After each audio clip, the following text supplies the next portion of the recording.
Всем привет! Сегодня мы с вами сделаем творожный ганаш. Обещала до начала отпуска, что после доработки обязательно его покажу. Сейчас как раз настал такой момент. Ганаш получается очень мягкий, воздушный, не говорю уже о вкусе, он очень вкусный. И как и любой идеальный крем для выравнивания торта, он очень хорошо держит форму. Для него мне нужно какао-масло, белый шоколад, творог, у меня 9% творог, я его обычно использую для творожного крема. И один немаловажный момент по поводу творога. Я беру творог, чтобы ему было не больше 3 дней с момента производства. Потом уже начинает выделяться сыворотка, это не очень хорошо для крема. Далее идет сливочное масло, я взяла масло жирностью 72% и сгущенка обычная. Какао-масло ставим растапливаться в микроволновку, можно это сделать и на паровой бане. Как только оно немного растопилось, добавляем туда половину от общего количества шоколада и опять ставим в микроволновку. Короткими импульсами мы растапливаем шоколад с какао-маслом, а затем добавляем туда оставшийся шоколад. В этот момент мы быстро остужаем шоколадную массу. Это как при темперировании шоколада способом посева, методом посева. Сейчас все калеты растопятся. И масса должна остыть до температуры примерно где-то 31-32 градуса. Можно это сделать и принудительным способом: в чашу с холодной водой поставить чашу с шоколадом и быстро вот так вот перемешивая остудить. Если нет термометра, можно ориентироваться на комнатную температуру. Затем сюда отправляем сгущенку. Сгущенка должна быть комнатной температуры, также и сливочное масло должно быть комнатной температуры, и творог. Теперь сюда идет у нас сливочное масло и начинаем взбивать до посветления. Масса стала светлее, но не совсем. После добавления творога она станет еще светлее. Пока отставляем в сторонку и займемся творогом. Творог нам необходимо либо перетереть через сито, либо использовать блендер. В общем, нам нужно, чтобы в нем не было крупинок. Добавляем к общей массе творог. Напомню, творог должен быть обязательно комнатной температуры. И теперь на самой большой скорости миксером мы все это взбиваем.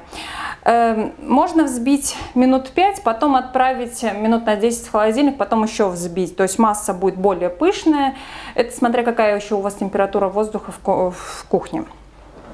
Если очень жарко, то как раз вот лучше использовать холодильник периодами. Отправлять, потом забивать. Вот, минут 5 взбила, и чтобы у меня была вот такая вот консистенция у крема, отправлю в холодильник. 10 минут прошло, доделаем наш ганаш, вернее, довзбиваем. Все, наш крем готов. Можно выравнивать торт. Торт я обычно выравниваю в 3 этапа. И в Инстаграм я выставляла фото 3 этапа выравнивания торта именно этим ганашем. Крем, как видите, получается воздушный и в то же время хорошо держит форму. Вот капельки, которые у нас остались на венчиках, до сих пор висят. По желанию можно его выпилить, так же, как и обычный ганаш, диоксидом титана, разбавленным в теплом молоке до состояния кашицы. И также вот порциями добавлять, смотря до какой степени вы хотите получить белый крем. На примере вот такого вот маленького торта, который я сделала накануне, это карамельная девочка, я покажу вот этапы выравнивания. Первый этап крема мы наносим для того, чтобы собрать все крошки с боковины торта, с верхушки. Он у нас, как говорится, черновой слой. Для первого этапа достаточно, отправляем торт в холодильник, примерно где-то на 5-7 минут. Второй этап – это мы делаем поверхность торта более ровной. На этом этапе мы как раз стараемся, чтобы начинка у нас нигде не просвечивала. И у меня обычно получается, что это самый толстый слой крема как раз на этом этапе получается. Если на первом этапе я вполне могла обойтись и мастихином, то на втором этапе обязательно должен присутствовать шпатель.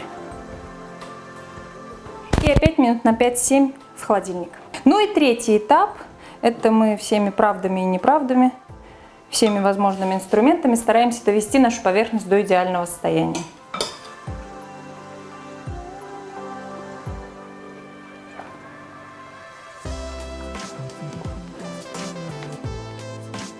Вот и все. После последнего этапа выравнивания отправляем его опять же в холодильник минут на 5-7, после чего на нем можно рисовать, приклеивать картинки различные, в общем, оформлять на свой вкус. Я, как всегда, желаю вам удачи в ваших начинаниях. Всего вам самого-самого доброго.